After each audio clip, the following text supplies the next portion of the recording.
muito bem-vindo.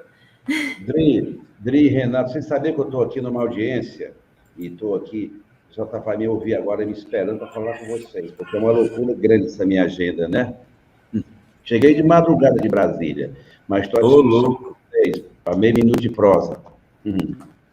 Mas vamos lá, vamos rápido, então não vamos tomar tanto do seu tempo, José Guimarães. Eu queria saber como está sendo esse começo do governo, né? Ocupando a liderança que você está ocupando na Câmara, se tem sido fácil negociar uma maioria de direita e liderada por uma pessoa... Epa, caiu o Guimarães aqui. Eita. Acho que deve ter desconectado.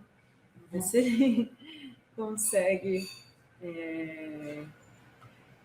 Ele vai voltar.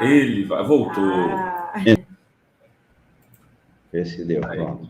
Voltou aí o Guimarães. E eu estava te perguntando como é liderar, né, o governo com minoria absoluta. Deixa eu me organizar aqui. Renato, veja bem, são 40 dias de governo, né? E tem as ações que o governo vem tomando, que são muito importantes para mostrar, entregar para o povo brasileiro algumas das medidas que foram anunciadas na campanha, né?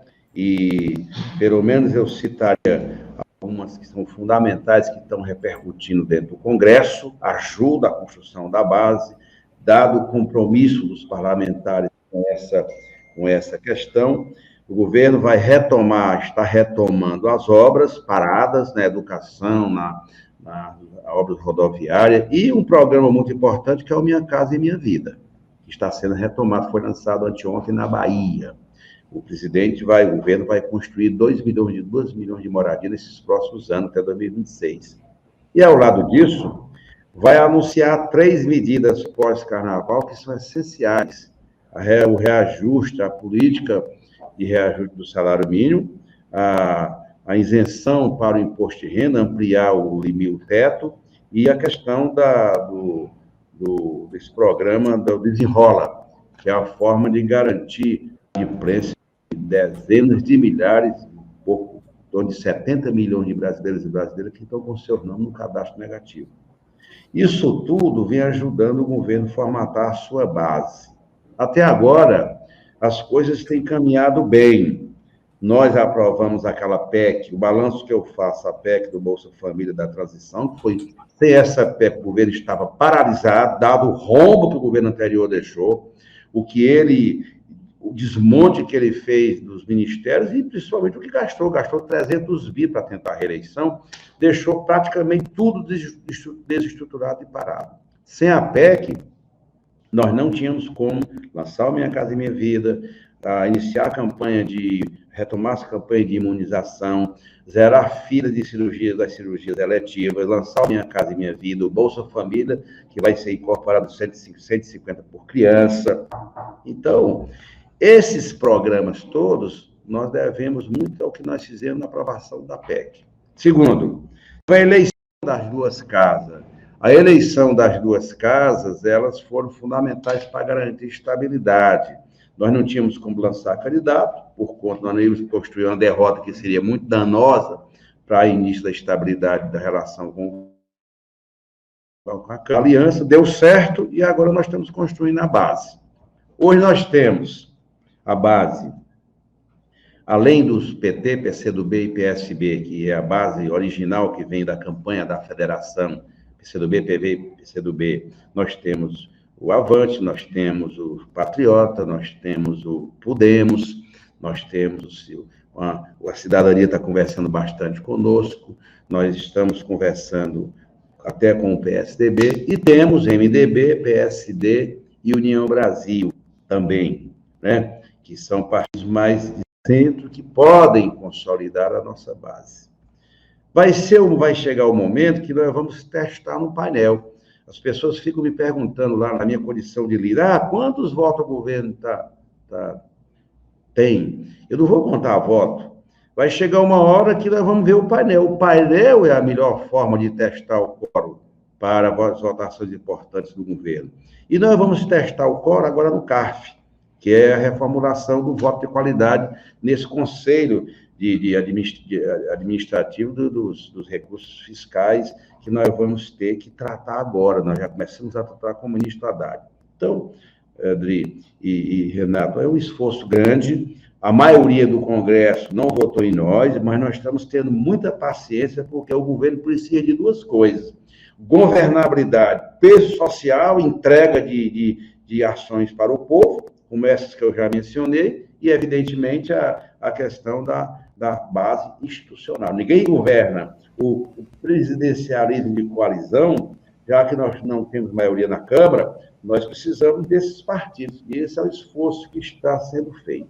Eu disse na reunião do PT segunda-feira, o que deve sustentar a aliança que estamos fazendo na Câmara, com força de direita e de centro, é o programa de reconstrução. O Lula foi eleito em cima de uma ideia, de um programa, que é o programa de reconstrução, que está aí, as urnas indicaram esse caminho. Sem fugir dele, nós vamos, evidentemente, buscando construir a nossa base dentro do Congresso Nacional. As coisas estão andando bem, e esse é o meu esforço. Talvez a tarefa mais difícil do governo é liderar na 513 parlamentares, que a maioria é conservadora. Mas a base do Bolsonaro está esmilinguindo, eles estão muito isolados. Nós temos diálogo bastante com deputados do PL, deputados do PP, que estamos conversando bem com o líder Fufuca, né, e com os republicanos. Eu acho que nós estamos num processo de construção de uma base que é necessária para a aprovação de medidas e PECs. Então, não tem nenhuma PEC em curso, tem a PEC da reforma tributária, porque a ideia do Haddad é encaminhar para a Câmara até abril a nova política fiscal do país, chamado arcabouço fiscal, que ele vai enviar, porque nós acabamos com o teto de gastos, e a reforma tributária, que já foi montado um grupo de trabalho. Até agora, Adri e Renato, as coisas estão andando bem. Eu estou conduzindo de manhã, de tarde, de noite isso na Câmara.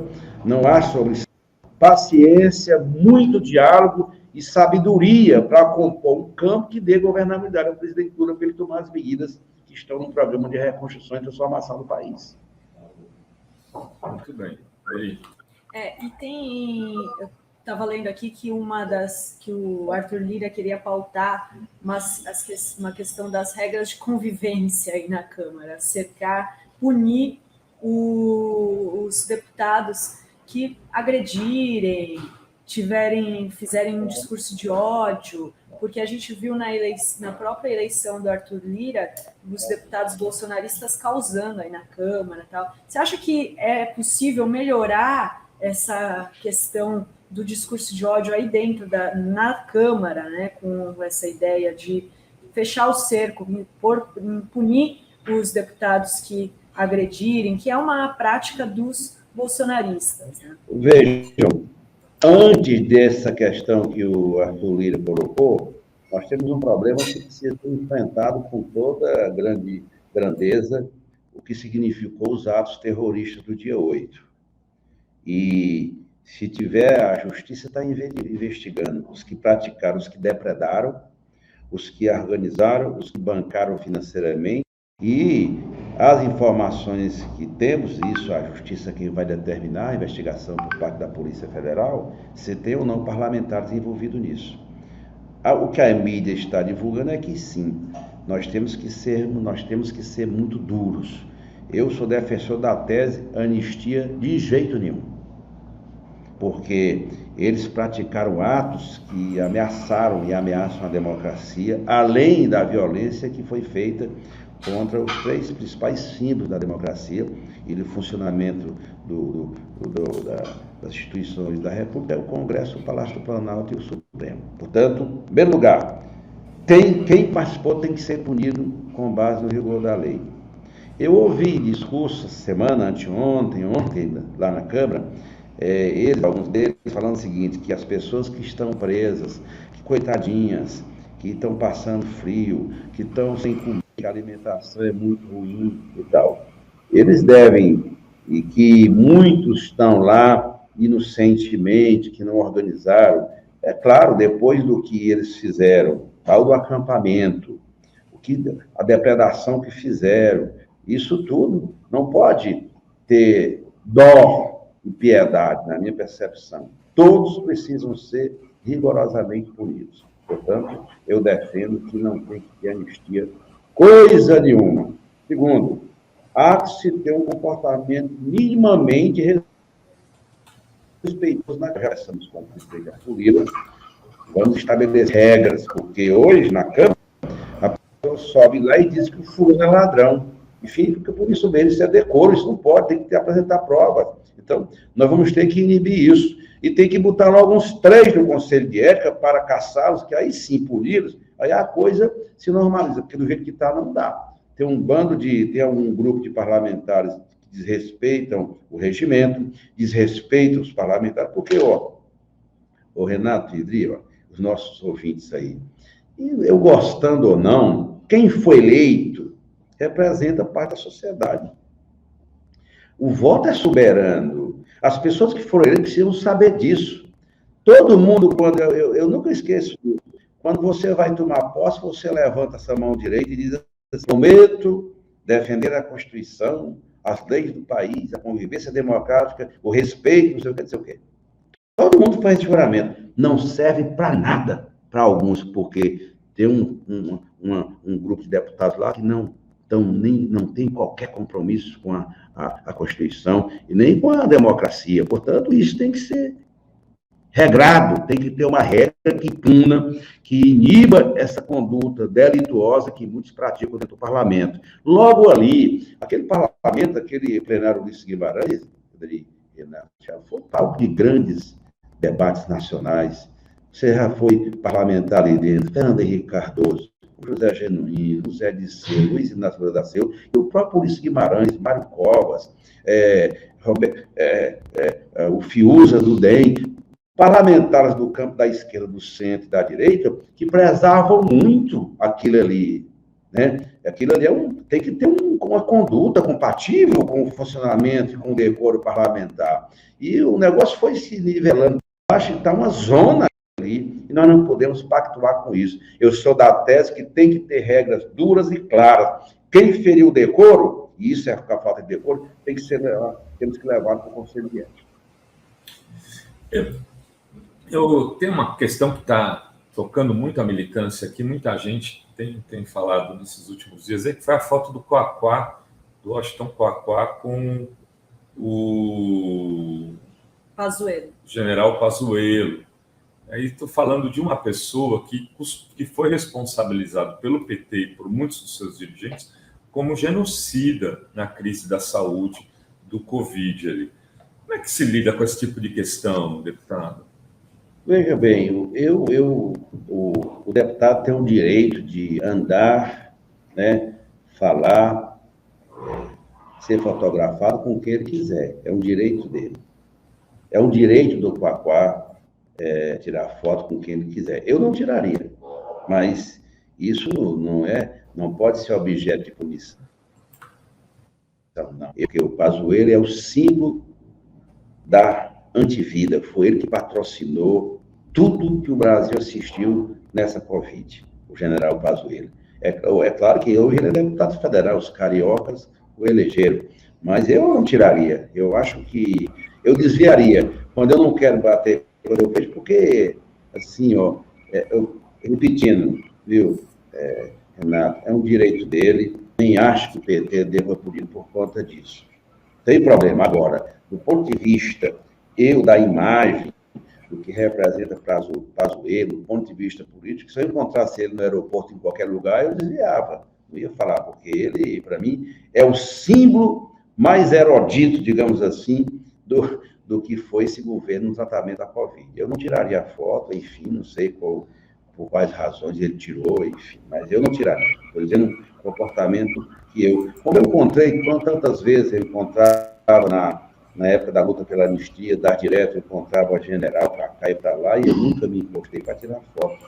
Eu acho que é um símbolo muito ruim, um período que o Brasil não vai jamais esquecer. São 700 mil pessoas que morreram, que pelo menos 50% deveriam ser evitadas. E tem, sim, a marca, o dedo, a fisionomia e o DNA do Pazuello, o símbolo maior desse desmantelo desumano que ocorreu no Brasil, tendo ele como ministro da Saúde. Eu estou só para registrar também, eu não defendo a expulsão de ninguém, não. É que a militância se sentiu agredida, teve uma revolta, e até compreensível, né? Porque uma coisa é você encontrar e cumprimentar, tá? Outra é chamar quem discordar da foto de jumento, atacar a militância já de antemão. Foi isso que aconteceu e por isso que talvez tenha causado tanta revolta. Mas, deputado, então, assim, do ponto de vista da articulação política, pelo que eu estou entendendo, de alguma forma, o senhor está dizendo assim, a gente conseguiu equacionar boa parte dos problemas que a gente poderia vir a ter na Câmara dos Deputados. Eu entendi errado? Eu acho que, até agora, até porque tem uma máxima que todo mundo fala, que no governo Lula tudo dá certo. É abençoado por Deus, né? Até as coisas mais difíceis dão certo, né? Portanto, isso é muito forte, é muito simbólico, o comportamento do Lula. E isso ajuda muito as coisas evoluírem e caminharem corretamente. Por exemplo, no dia da eleição todo o debate que o PT fez, porque apoiar o Lira, a composição que foi feita, levamos a Maria do Rosário para a mesa diretora, eu digo que estava em jogo era a governabilidade do país. Por isso que eu digo, a nossa referência é o programa de reconstrução. Podemos fazer as alianças que forem necessárias para garantir a estabilidade política e institucional para a implementação desse programa que ele está fazendo, já começou a fazer, né? A grafia da cirurgia, retomar a campanha, projeto de imunização das vacinas, que é um exemplo do mundo, a questão da recuperação da infraestrutura do país, a valorização do salário mínimo, tudo isso nós estamos já conduzindo. Então, por conta da aliança que nós temos feito, que garante a estabilidade. Então, o que nós temos feito até agora, e principalmente você pegar a PEC da transição, a posse, o dia 8, não foi pouca coisa o comportamento que os presidentes tiveram. O Lula liderou o Câmara, Senado e o STF, todos juntos, naquele momento decisivo do país, porque aquilo ali foi um corte, ali foi um sinal de que a democracia vai prosperar. Ela não vai ser desmontada e nem ameaçada.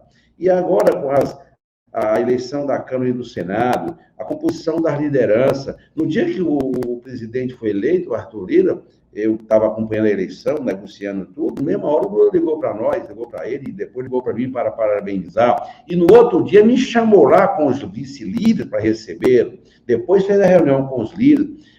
Em 40 dias, meninos, o Lula já fez o que o Bolsonaro não fez em 4 anos.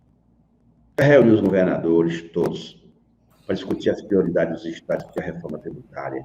Foram todos, eu estava na reunião, reuniu os governadores, já reuniu todos os líderes, já teve 2, 3 reuniões com o presidente da Câmara, outras tantas com o Pacheco. Então, o Lula é um animal político, sabe muito bem por que ele é presidente do Brasil e o que ele tem que fazer para garantir tranquilidade e retomar a cultura de paz, funcionamento democrático do país. É isso que ele está fazendo. Foi um sucesso a ida dele na Bahia anteontem e ontem de manhã em Sergipe. Um negócio mais. Retomar um programa que estava acabado, e com o Minha Casa e Minha Vida, e com a diferenciação do programa que eles fizeram, retomando a prioridade para os que ganham até um salário mínimo, as pessoas que mais precisam de moradia barata. Então, Minha Casa mudou a concepção do programa, a reformulação do programa. O Bolsa Família está mudando, vai introduzir a questão da qualidade do ensino, a presença na escola do aluno, e por aí vai, né? Então, eu acho que a coisa está andando bem. Eu estou otimista, por mais desafiadora que seja a minha tarefa na Câmara dos Deputados. E a questão do Banco Central? Teve aqui o Márcio Postman, tiveram outros economistas, muita gente falando o seguinte, que o Lula sentiu o cheiro de queimado, né?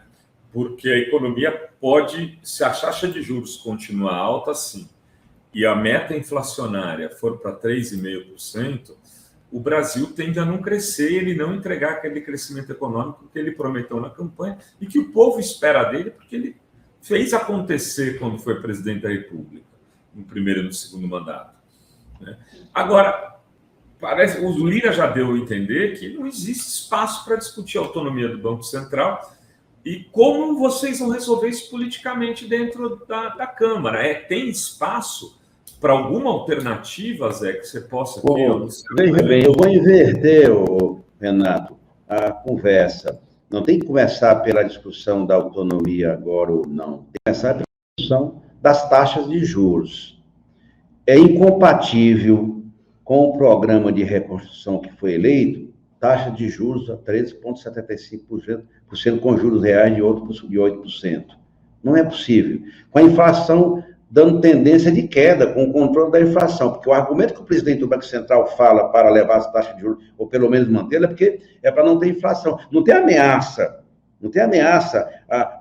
Em vários países do mundo, a inflação está superior à do Brasil. Portanto, essa visão conservadora de que tem que manter as taxas de juros para não ter ameaça nenhuma, você não pode considerar, para definir a taxa real de juros do país, apenas o controle da inflação. Tem que levar tem que levar em consideração outros componentes. O governo que foi eleito, o presidente do Banco Central foi do governo anterior. Nós não estamos discutindo tirar ele ou discutir agora a autonomia, não. Nós queremos discutir o seguinte: como conviver, há que se baixar as taxas de juros, isso é incompatível com o nosso programa de reconstrução.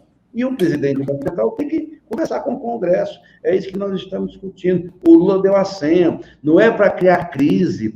Veja bem, por que o presidente do Campos Neto vai no Roda Viva e fala bem mais de uma hora lá e não pode ir para o Congresso Nacional?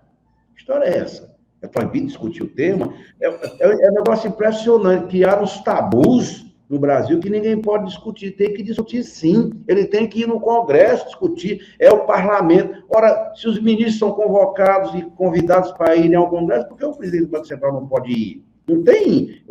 Então, a discussão da autonomia ou não é uma discussão mais estratégica do ponto de vista do futuro que nós vamos ter. Não agora. Não agora. Ele tem um mandato.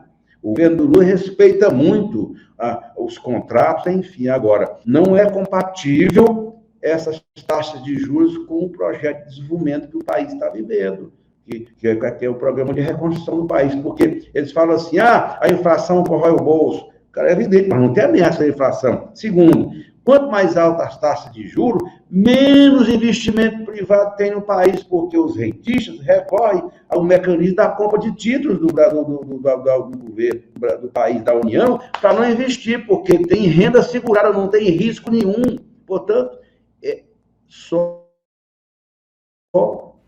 brasileiro é que pode aceitar taxas de juros reais de 8% e manter. E veja bem, eu desconfio que se não tivesse tido essa pressão, já estava querendo aumentar novamente. Não pode, tem que baixar sim, e nós temos que pressionar para baixar, e se for o caso, até discutir, no Conselho Monetário Nacional, uma nova meta de inflação. Mas esse é o debate que o governo vai fazer, e eu estou apenas comentando aquilo que nós temos conversado dentro do Congresso Nacional. Dri, vamos liberar o deputado? Deixa eu só ler uma mensagem aqui para ele. O Francisco José Rovai Dri diz para o Zé Guimarães que eu estou assistindo a entrevista dele aqui de Cariús, no Ceará. Sempre fiz parte do grupo do deputado no estado. Acredito que um dos mais fiéis à sua liderança. Aí bem. Obrigado, Francisco José. Aliás, eu recebi o convite para receber o título de cidadão de Cariús. Eu vou ter que tirar um tempinho meu, porque meu tempo agora a maioria dele em Brasília. É o jeito, é a missão, né? Mas estou aqui no Ceará. Enquanto o pessoal vai pular carnaval, vou trabalhar hoje e amanhã no interior do Ceará. Eu vou a Xelô, vou a Xeramumbi amanhã. Vou visitar minha mãe, de 98 anos, lá no Distrito Encantado. É uma bênção, né? Não, você tem uma mãe de 98 anos? Que maravilha, deputada. Muito bom, hein, Zé Guimarães? Muito bom. Muito bem. E tem também aqui o Carlos Alberto, mandou um superchat, dizendo não é hora de confraternização com nazistas, genocidas e terroristas, pensando em condescendência futura. Em 2026 vão voltar a ameaçar candidatos do PT.